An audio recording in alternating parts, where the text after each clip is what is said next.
Bonjour à tous et merci d'être là pour ce webinaire sur l'art de vivre en ASEAN, avec la collaboration de SOA, Adèle et Dan qui nous ont rejoints. SOA qui est donc un des correspondants BCI en ASEAN.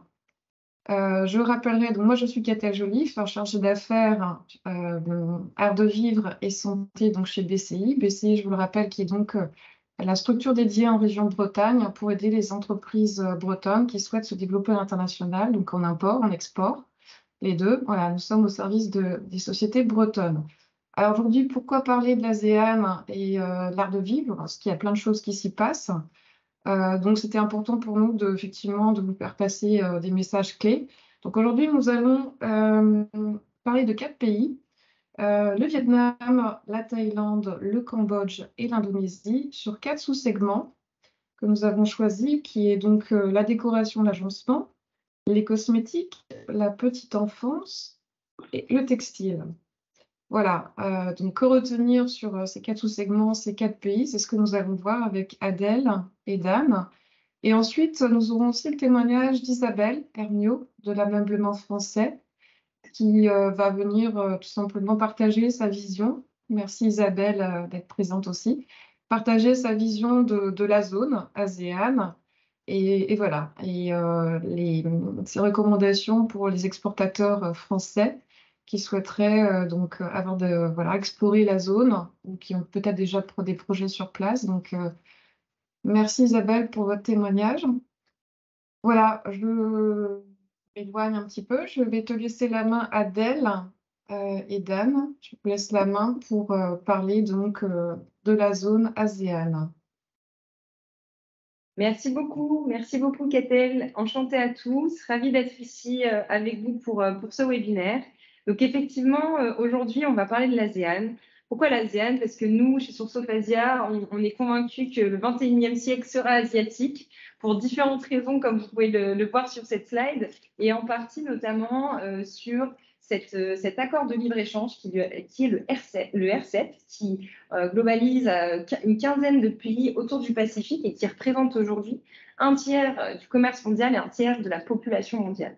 Donc c'est effectivement pour ça qu'aujourd'hui on dit que l'Asie du Sud-Est, l'Asie, c'est vraiment une région pleine de croissance, de production et de consommation. Donc c'est important d'en parler et important d'en parler aussi parce que ça peut être une région pour vous, pour les membres de Bretagne, un commerce international à s'exporter, à venir découvrir le marché et à comprendre les tenants et aboutissants de chacun de ces pays.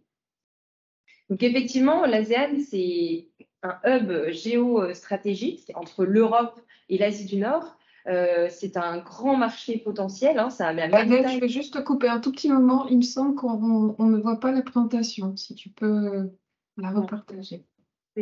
Alors, je vais repartager. Tes explications sont claires et limpides. Ce sera mieux que slide, effectivement. Est-ce que cette fois-ci... C'est parfait. Excusez-moi. Donc, effectivement, ce que je disais sur la zone ASEAN, c'est un hub géostratégique, un grand marché potentiel de consommateurs. Par exemple, ça fait la même taille que l'Union européenne, donc environ un peu plus, même environ 650 millions d'habitants. Et il faut savoir qu'un tiers de la population a moins de 20 ans. Donc, il y a quand même beaucoup de choses à faire, beaucoup de produits à distribuer sur cette zone. Et donc, comme disait Catel, effectivement, aujourd'hui, on aimerait parler et se concentrer sur 4 pays d'ASEAN, la Thaïlande, le Vietnam, l'Indonésie et le Cambodge. Pourquoi? Ce qu'il faut savoir aussi en ASEAN, c'est qu'il y a 10 pays, mais ces 10 pays en ASEAN sont quand même très hétérogènes, très hétéroclites. On peut retrouver par exemple Singapour avec un PIB par habitant très important, un pays très développé, très digitalisé. Mais on peut retrouver aussi voilà, des pays qui ont encore un taux de croissance qui commence à être important, un développement, une croissance de la classe moyenne aussi importante. Donc, c'est vraiment très hétérogène. Nous, aujourd'hui, on voulait parler de ces 4 pays parce que pour l'art de vivre, notre sujet aujourd'hui, ce sont quand même des pays porteurs avec des marchés assez potentiels. Donc, commençons tout de suite avec... Alors, je vois qu'il y a des personnes qui continuent de rentrer. Voilà. Commençons tout de suite avec le Vietnam et les différentes tendances qu'on voit au sujet de l'art de vivre au Vietnam. Donc, commençons par le secteur de la décoration et de l'agencement. Nous, ce qu'on peut remarquer, c'est qu'effectivement, le Made in Europe est au Vietnam perçu de manière très qualitative, très abordable. Donc, on a comme exemple, par exemple, Fairmob qui distribue ses produits en magasin. Donc, on voit qu'il y a quand même cette attractivité du Made in Europe pour les consommateurs vietnamiens, ce qui est toujours intéressant à mentionner. Par ailleurs, la production au Vietnam est aussi quelque chose d'important, notamment dans le meuble, dans le bois. On a beaucoup de production de meubles qui aussi s'exportent vers, par exemple, le Danemark, la France, le Royaume-Uni, l'Allemagne, la Finlande. Donc, on voit aussi beaucoup de potentiel à propos de la décoration et de l'agencement au Vietnam. Et enfin, ce qui est important à mentionner pour le Vietnam, c'est que donc, au Vietnam, 50% de la population a moins de 30 ans. Donc, c'est quand même assez énorme en termes de potentiel de marché. Les consommateurs sont très friands aussi de redécorer leur intérieur, de redesigner. Donc, on voit effectivement, grâce aussi au boom de l'immobilier, beaucoup de consommateurs vietnamiens qui aiment à recréer leur intérieur et donc à consommer ce type de produits. Est-ce que c'est plutôt des goûts plutôt européens pour cette classe moyenne ou en fait c'est vraiment des goûts spécifiques, des décorations voilà, locales, etc. Yann, En termes de design? ouais, c'est une bonne question. Plutôt des goûts européens ou des goûts plutôt différents sur le design? Sur le design, on a deux groupes. On a les groupes locales ainsi que les groupes européennes qui sont déjà sur place et qui ont déjà livré de beaux projets sur tout au long du pays. Si on continue sur le sujet de la cosmétique au Vietnam, donc là c'est un grand marché qui est donc dominé aussi par les marques internationales qui pèsent plus de 2 milliards de revenus par an. Alors aujourd'hui au Vietnam, le cosmétique est l'idée aussi par les pays d'Asie du Nord notamment, donc la Corée du Sud, le Japon. Les consommateurs vietnamiens sont très inspirés par les produits cosmétiques qui viennent de ces pays étrangers. C'est important de le mentionner. Les consommateurs vietnamiens aussi consomment dans des boutiques qu'on appelle des boutiques spécialisées, des canaux de distribution spécialisés, comme les parapharmacies, les cliniques, les spas et aussi beaucoup de e-commerce. Et enfin, les décisions des consommateurs sont définies par plusieurs critères, notamment la qualité et les ingrédients. C'est important de mentionner aussi ces sujets pour la cosmétique. Est-ce que là encore, le Made in France, puisque la cosmétique française est un peu connue, reconnue, est-ce que Oui. ça a tendance à rester quelque chose un marqueur présent ou ça a tendance à s'atténuer par rapport à la concurrence locale? Parce qu'il y a pas mal de players aussi asiatiques qui émergent. C'est vrai, effectivement. Pour donner un peu plus d'éléments à ce sujet, comme on disait tout à l'heure, le Made in Europe pour l'agencement de design se retrouve aussi pour la cosmétique. C'est quand même les Français et les grands cabinets pharmaceutiques français sont reconnus au Vietnam, sont très populaires par les consommateurs vietnamiens. Mais tu as raison, Catel, de dire qu'il y a effectivement aussi des big players. Donc, il y a une compétition, une compétitivité à noter sur le marché. C'est important de mentionner les deux, effectivement. Le sujet de la petite enfance au Vietnam. Ce qui prédomine sur ce marché-là, c'est aussi l'habillement.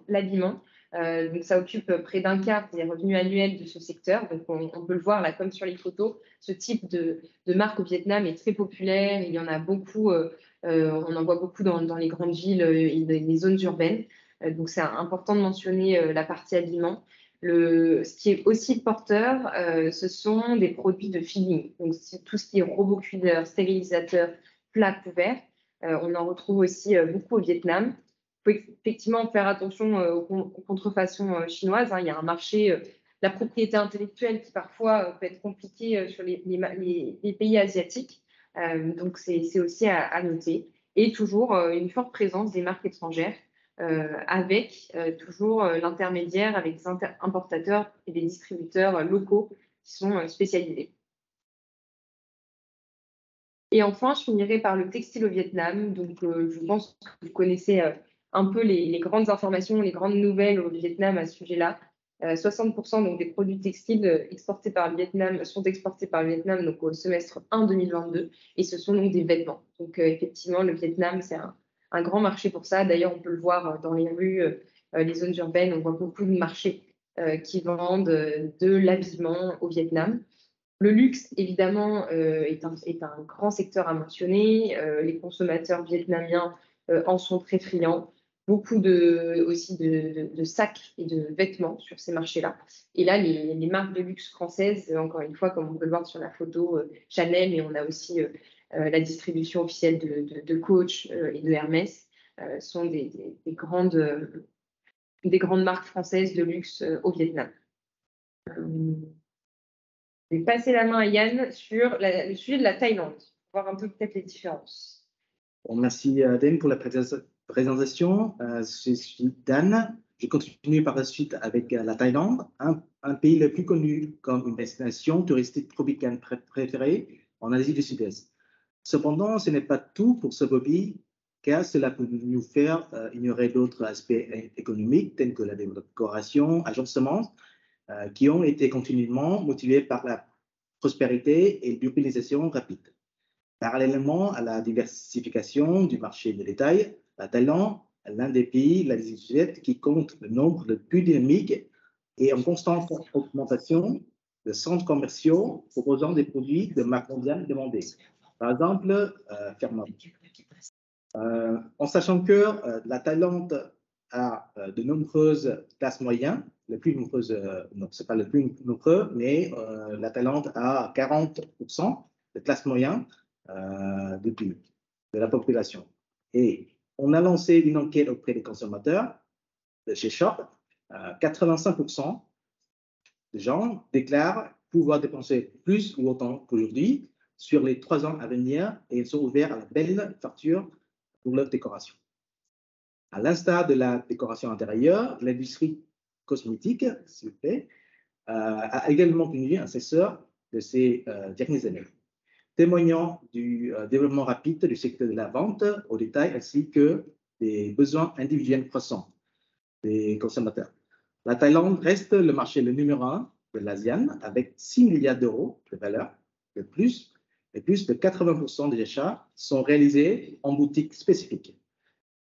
Avec l'existence de Sephora et 22 marques développées par L'Oréal, qui ont prouvé que la France est le premier choix dans l'industrie des cosmétiques. Au sujet du marché petit en France, ce marché est actuellement dominant par les jouets en provenance de Chine. La valeur du marché reste une croissance constante, attendée de 6,6% annuel d'ici 2027. Ça veut dire c'est une belle croissance que tout le monde attend. Par contre, le marché des jouets importés ne sont pas très diversifiés en ce moment. Le textile en Thaïlande est aussi vraiment reconnu au niveau mondial, avec plus de 4000 productions se situent autour de Bangkok et le gamme linge de maison est à la fois venant de testage à la main et une conception délicate. Ça veut dire aussi que le marché domestique est très porteur et mature déjà et qui peut recevoir des produits importés européens facilement. Merci Yann. Passons au Cambodge. Alors effectivement, le Cambodge est peut-être un petit peu un plus petit marché que la Thaïlande et le Vietnam. Par contre, il est important de mentionner qu'aussi sur ce marché-là, on retrouve un marché qui est tiré fortement par le tourisme, mais aussi par des grands projets résidentiels. Donc sur les sujets agencement et décoration, il y a aussi beaucoup de choses à faire et de potentiel pour justement meubler les grands malls qui existent au Cambodge. Le textile au Cambodge, c'est assez important car c'est le premier secteur manufacturier du pays avec plus de 600 000 employés. On retrouve aussi des grandes marques qui sont sur place comme H&M, Adidas ou encore Gap. Et on retrouve les leaders de la distribution de marques de luxe en Asie, tels que Bluebell.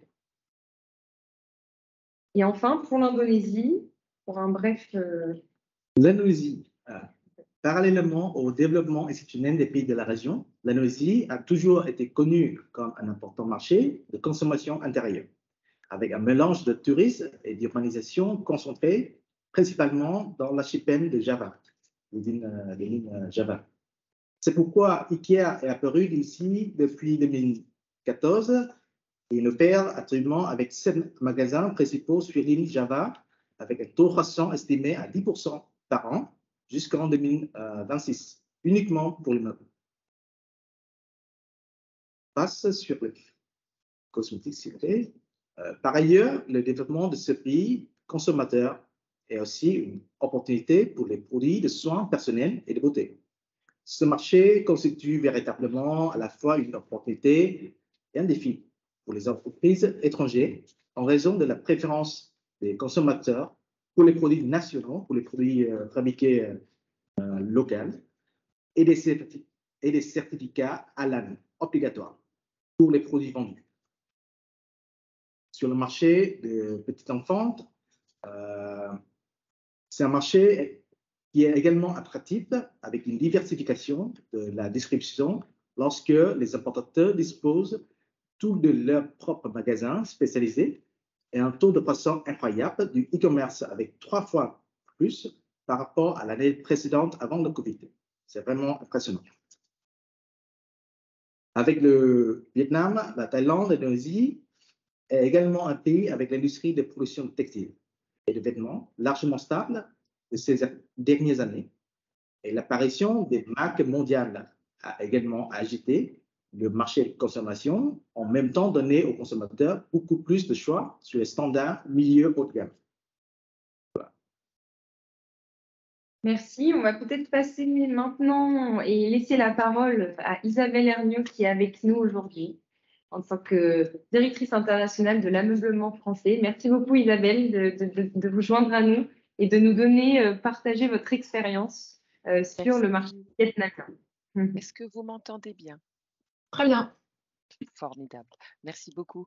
Je ne prendrai pas beaucoup de temps pour expliquer quand même en quelques mots pourquoi et comment on s'est lancé sur le marché vietnamien. C'est l'opportunité. C'est un pays jeune, un pays tout neuf, un pays en croissance. Et donc, ça doit éveiller évidemment l'intérêt des entreprises. Pour autant, vous imaginez bien que c'est un pays très, très dynamiquement fabricant de meubles. Donc, on ne peut pas aborder ce pays n'importe comment et on ne peut surtout pas l'aborder dans l'entrée de gamme. Et donc, nous avons délibérément et dès le départ visé, je dirais, 3 positionnements. Il faut rester haut de gamme, voire très haut de gamme pour se distinguer évidemment de ce qui se fabrique dans le pays. Il faut travailler sur des marques et des promesses de marques parce qu'on a face à nous des consommateurs qui ont besoin de se distinguer, de se valoriser au travers de leur habitat ou des hôtels ou des collectivités qui ont besoin effectivement de faire le pas de côté européen qui va bien. Et puis donc de travailler la marque, de travailler les réseaux sociaux pour petit à petit s'ancrer avec toutes les valeurs de la France, les valeurs des produits français sur ce tout neuf marché, une fois encore très jeune.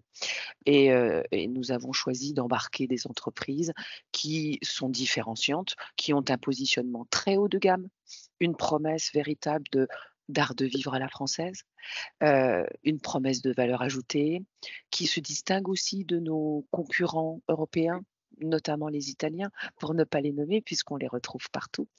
Et puis une promesse d'univers, de storytelling, de marque qui va vous embarquer dans un art de vivre particulier. Donc on a travaillé avec SOA, qui a bien fait le job de détecter un certain nombre de partenaires potentiels et on s'est porté, l'année passée où nous avons fait une mission d'ailleurs, on s'est porté beaucoup sur des cabinets de prescription, donc des architectes d'intérieur puisque, que ce soit pour des hôtels, restaurants et cetera, ou des bureaux, le consommateur privé qui a les moyens va évidemment se faire accompagner par un prescripteur, par un architecte d'intérieur qui va lui donner des conseils. Donc ça, c'est vraiment la cible d'intermédiaires, de prescripteurs dont nous avons besoin et il faut les détecter. Quand on les rencontre, ils sont assez challenging puisqu'ils nous demandent d'entrée de jeu ce qui fait la différence, en quoi nos produits, notre univers, nos prix, parce qu'ils parlent tout de suite de prix, font la différence et qu'est-ce qu'on a à vendre de différenciant auprès de leur clientèle. Donc il faut être très armé en construction de marque, en construction d'un message très fort et cohérent, en une partie de la France que l'on va amener dans le pays. Je pense qu'on a affaire à une clientèle avertie, petite niche de clientèle pour le moment, avertie, jeune, qui voyage, qui a besoin, alors plutôt de contemporain, vous parliez tout à l'heure de quel style, quel look, quelle tendance. Je pense que nous, on arrive avec un design, on arrive avec des histoires de designers. Donc il faut être très chargé en communication et en images pour faire sa place, je pense, sur ce territoire. Voilà à peu près ce que j'avais envie de partager avec vous ce matin sur ces premiers petits pas modestes, timides, mais qui ne demandent qu'à se poursuivre dans le temps et à se creuser avec des partenariats, je dirais humains aussi très forts qui vont nous permettre d'avancer. Voilà, merci et bon courage à ceux et celles qui vont entreprendre ce bon, moi j'adore ce pays, il est magnifique, les gens sont formidables, donc il faut y aller, vraiment, sans réserve. Merci Isabelle. J'avais une petite question, moi. On parle beaucoup quand on parle art de vivre à la française, on parle aussi métier d'art, on parle EPV, entreprise du patrimoine vivant. Dans quelle mesure, en fait, sur la zone ASEAN, ils connaissent, en fait, ils reconnaissent ces savoir-faire et en quoi, effectivement, cette carte, pour ceux qui pourraient avoir le label EPV, en quoi ça peut être un atout et comment le présenter finalement aux clients prescripteurs sur la Alors je pense zone. qu'il faut ça fait partie je pense que ça contribue, un peu à ce que je disais tout à l'heure, c'est-à-dire il faut expliquer énormément, il faut justifier énormément, ce que nous avons à proposer sur ce marché avec une petite partie de France, dont les savoir-faire. C'est quelque chose qui doit être expliqué, qui doit être démontré, qui doit être, voilà, explicité fortement. Je pense que spontanément, le label n'est pas connu, reconnu. Mmh. Bon, c'est tout un travail aussi, je pense, des pouvoirs publics français que de porter ce label un peu plus haut que quelque chose d'assez franco-français en fait, qui fait qu'on se reconnaît, entre nous, mais qui passe pas toujours le cap de l'international. Je pense qu'il y a, un énorme travail d'explication, de d'instaurer une confiance, un partenariat durable, et d'expliquer effectivement que, notre différence repose sur notre histoire, nos cultures, nos arts décoratifs. On a un historique très, très fort, dans le vivre chez soi, et tout ça, il faut l'amener à grand renfort de création, d'innovation, de design et puis d'explication des savoir-faire, mais en restant évidemment sur ce que les EPV apportent, en restant sur un très haut de gamme, très Mmh. différenciant. Et d'ailleurs, est-ce il y a un événement, on n'a pas forcément préparé ce point-là pour aujourd'hui, mais est-ce que du coup, voilà, s'il y avait un événement pour découvrir un petit peu ce qui se fait et pour découvrir le Alors, marché, est-ce qu'il y a un heu, événement quelconque qui est recommandé? au Vietnam, non, je pense que les quelques, grands décideurs vietnamiens visitent, sur la planète, hein, meubles, le seul secteur que je maîtrise. Certainement le grand salon de Milan qui est l'événement mondial qui draine Dans le mobilier? absolument le Salone del Mobile et qui draine évidemment, tout ce que le monde, compte de prescripteurs, très investis. Nous, on a choisi d'ailleurs avec SOA de faire, un petit peu autrement. C'est-à-dire que nous sommes en train de détecter et de qualifier des ambassadeurs vietnamiens qui sont intéressés par la France, qui se sentent en capacité de porter justement l'image, les valeurs de la France et de ses produits. Et notre travail consiste à les fidéliser, à les faire venir en France et à leur proposer prochainement, dans les mois à venir, peut-être à l'occasion de maisons et objets, mais pas que. On fera aussi en fonction de leur disponibilité, de les faire venir en France et de leur faire découvrir nos entreprises, voire nos ateliers. Alors, on n'ira pas très très loin en province parce que Paris continue d'être quand même l'épicentre d'une certaine forme d'art de vivre à la française, mais en tout cas de les inviter à découvrir les showrooms de nos marques. Et elles sont nombreuses à avoir un showroom dans Paris, où là, elles ont les moyens et le lieu en général très, très beau, très prestigieux, de déployer leur collection. Donc, de visiter ensemble des showrooms, de visiter des lieux qui ont été meublés, équipés par nos entreprises. Ça peut être un hôtel, un palace, voilà. Donc, on a quelques lieux emblématiques à leur faire visiter afin de mieux se connaître et de voir ce que l'on peut déployer ensemble en partenariat pour leur faire vraiment, véritablement de l'intérieur découvrir nos entreprises et leurs produits, et puis aller plus loin ensemble, voire repartir un jour avec des entreprises françaises sur le territoire. Mais on a très envie de sélectionner quelques personnalités fortes qui vont nous aider à construire coûte que coûte notre image, l'image de notre offre française et de nos entreprises françaises premium sur le marché vietnamien. Ouais, c'est en cours. Comptez sur la Bretagne en tout cas, parce qu'on ne manque pas de pépites, hein, comme on dit. Alors, welcome, venez, les Bretons, venez On a nombreux. énormément de On, talents en Bretagne ici, voilà, comme bien d'autres on régions, bien sûr. Mais, on ouais. reste très en contact, bien évidemment. Moi, je suis un petit peu la Madame Meuble, voilà, pour tout ce qui peut se passer à l'international pour les gens qui fabriquent ou éditent du mobilier avec une forte caractéristique française, bien évidemment, vous l'avez compris. Et donc, je suis à la disposition de chacun et chacune pour en discuter. C'est charmant. Merci beaucoup, en tout cas, Isabelle, pour ce témoignage, hein, pour tous ces conseils. Je vais vous laisser parce que le devoir Oui, m'attend ailleurs. J'étais ravie de partager ce moment avec vous. merci. À bientôt. Salutations, Au revoir. salutations à la Bretagne et au cher pays. Au Au revoir, revoir. Isabelle. Au revoir. Catel, peut-être avant de nous quitter, on aurait pu peut-être rappeler quelques points aussi côté Sourcophasia et la théorie. Voilà. Effectivement, Oui, rappeler que voilà, Source Asia, ce que je vais dire, en fait, chaque projet est évidemment particulier. On a vraiment juste balayé dans les grandes lignes les 4 pays, les 4 sous-secteurs. Il y a évidemment plein d'autres choses, plein d'autres points à creuser, etc. Donc, SOA, donc je rappelle, qui est un des correspondants BCI, du réseau BCI à l'étranger, donc qui est en capacité de vous accompagner sur vos projets. Et je te laisse effectivement la main pour expliquer un petit peu voilà, la palette de services et d'accompagnement que vous pouvez proposer. Oui, tout à fait. Donc, effectivement, comme l'a expliqué Isabelle, on travaille avec l'ameublement français sur pas mal de sujets, pas mal d'offres de services pour le Vietnam. Donc, comment on peut aider, par exemple, les membres de Bretagne Commerce International à venir au Vietnam? On peut aider sous forme de représentation externalisée. Donc, aussi avoir cette force de vente sur le territoire. Aider les marques françaises à s'exporter, à trouver les bons distributeurs et même sur Sourcophasia, donc ça c'est l'équipe de Yann qui s'en charge et je le laisserai en parler, aide donc à représenter la marque sur place. Peut-être Yann, je te laisse dire 2-3 mots sur les représentations commerciales qu'on peut faire sur le pays. Ah, ok, merci Hélène.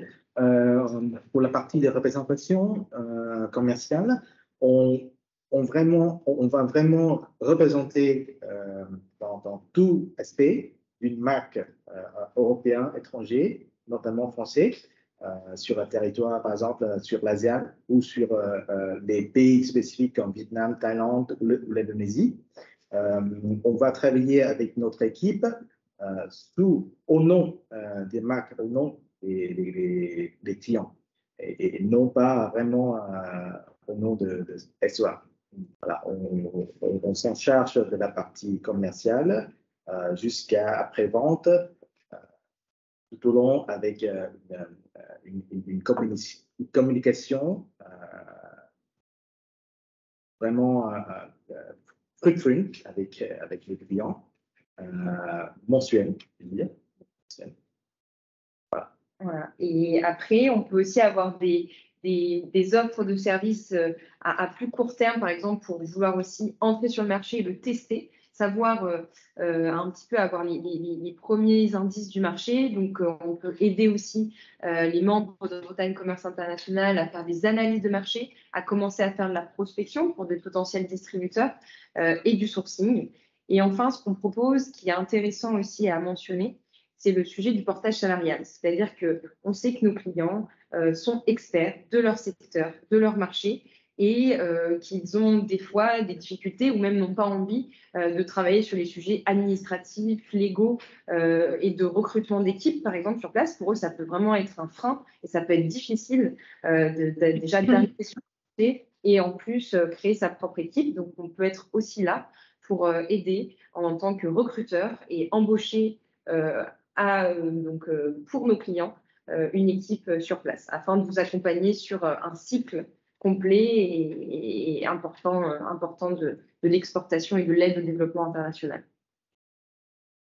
Voilà, je crois qu'on a fait le tour sur ce qu'on pouvait faire avec les membres de Bretagne Commerce International. Et évidemment, comme disait Isabelle, on est tout oui. Et s'il y a vraiment des questions, des sujets d'analyse de marché, on peut aussi apporter ces informations aux membres de ce beau réseau. Et vous retrouvez donc tous nos coordonnées, donc celles d'Adèle, bien sûr, de Dan, de SOA, etc.